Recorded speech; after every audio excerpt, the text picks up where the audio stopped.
Conversa de Política, com Bernardo Melo Franco.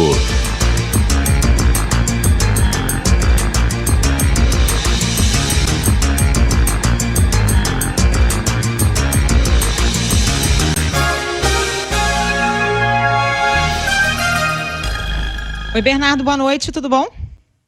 Boa noite, Carol. Boa noite, Muniz. Boa noite, ouvintes da CBN. Boa noite, Bernardo.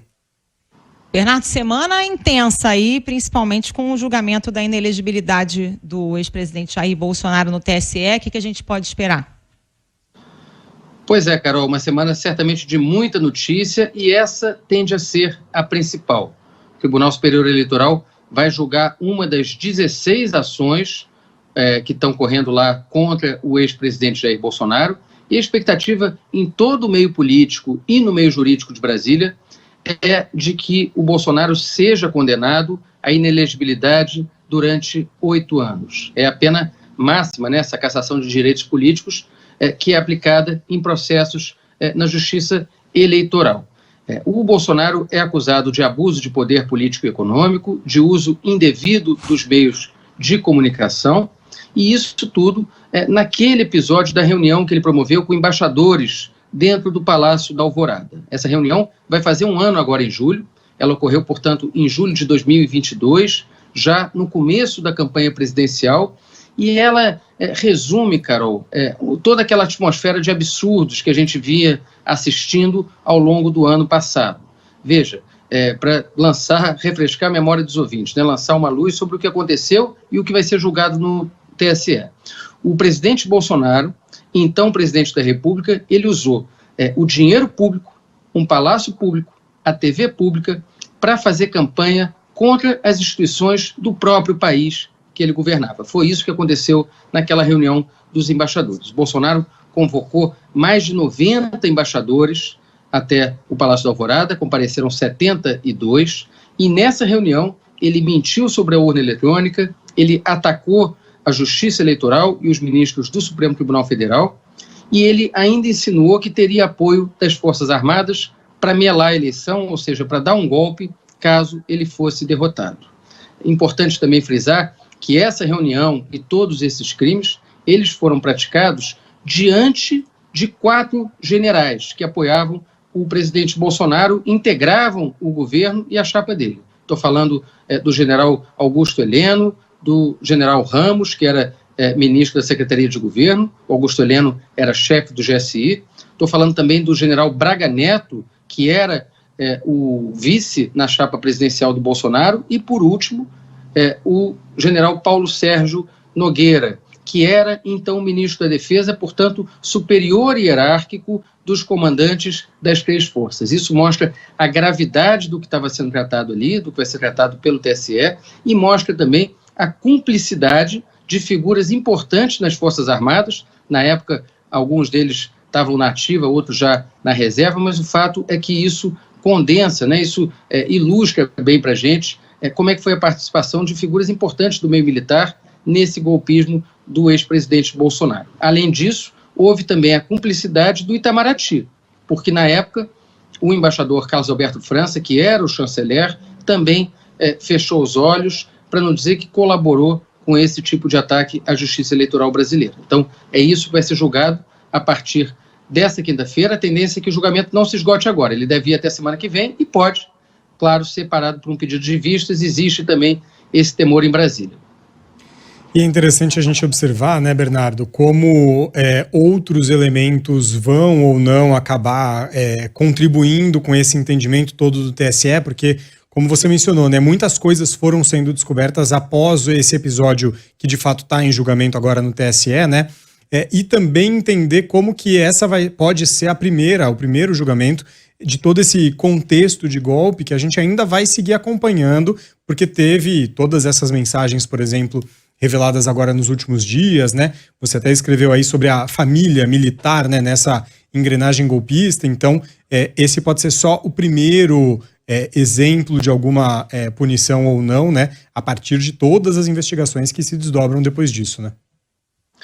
Exato, Muniz. Alguns ouvintes devem estar se perguntando, né, mas o que aconteceu naquele dia lá em julho no Palácio Alvorada foi fichinha diante do 8 de janeiro e de outros episódios liderados, comandados ou inspirados pelo Bolsonaro. Mas o fato é que a justiça tem que julgar os processos, né? Cada processo é um processo e esse trata exclusivamente daquele dia. Foi um processo, aliás, movido pelo PDT na Justiça Eleitoral ainda durante a eleição do ano passado. Agora, é importante também a gente lançar um olhar sobre o que acontece daqui para frente. Quais são as consequências da provável inelegibilidade do Bolsonaro? E aí a gente pode separá-las em duas frentes.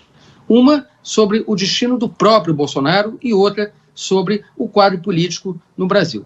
Olhando para o quadro político, Muniz e Carol, a gente tem, possivelmente, saindo do jogo, sendo retirado do jogo, o principal líder da oposição ao governo Lula. Por mais que o Bolsonaro não esteja manifestando muito interesse em fazer esse papel de oposição, claro, ele teve 58 milhões de votos no ano passado, ele ainda é um líder político muito forte no Brasil, tem penetração em fatias bem expressivas do eleitorado, e se a eleição de 2026 fosse hoje, ele potencialmente seria o candidato com maior potencial para, enfim, se confrontar, para desafiar o presidente Lula ou um outro candidato no campo da esquerda. Então, a saída do Bolsonaro, claro que ela abre um espaço, abre ou precipita uma disputa por esse lugar de candidato da direita. E aí tem vários nomes que já estão na praça, um deles é o governador de São Paulo, Tarcísio de Freitas, o outro é o governador de Minas, Romeu Zema, e, claro, tem a turma da própria família Bolsonaro querendo se colocar ali numa possível sucessão. Então a gente deve ver, a partir desse julgamento, uma disputa, um embate, talvez até um rompimento aí entre velhos aliados, em busca de um lugar ao sol e dessa candidatura em 2026. Agora, a outra consequência, e talvez mais imediata desse julgamento, seja sobre a condição do próprio Bolsonaro. Porque, veja, na política, ter o poder é muita coisa, mas ter perspectiva de poder, expectativa de poder, também é uma moeda muito valiosa. E se o Bolsonaro for declarado inelegível, ele perde essa expectativa de poder e, claro, fica muito mais vulnerável, tanto do ponto de vista político, quanto do ponto de vista jurídico. Porque, vale lembrar, ele é alvo de uma série de investigações no âmbito criminal, algumas delas, inclusive, sobre o episódio do 8 de janeiro, que está em investigação, que é alvo também de uma CPI. E, claro, que o Bolsonaro, inelegível, vai ter muito menos força para se defender também nessas outras searas. Ou seja, é um julgamento que vai produzir efeitos para muito tempo daqui para frente, talvez para os próximos 4 anos, para os próximos 8 anos, e que pode tornar o Bolsonaro uma figura muito mais frágil diante dessa avalanche de processos judiciais que ele deve responder a partir desse ano.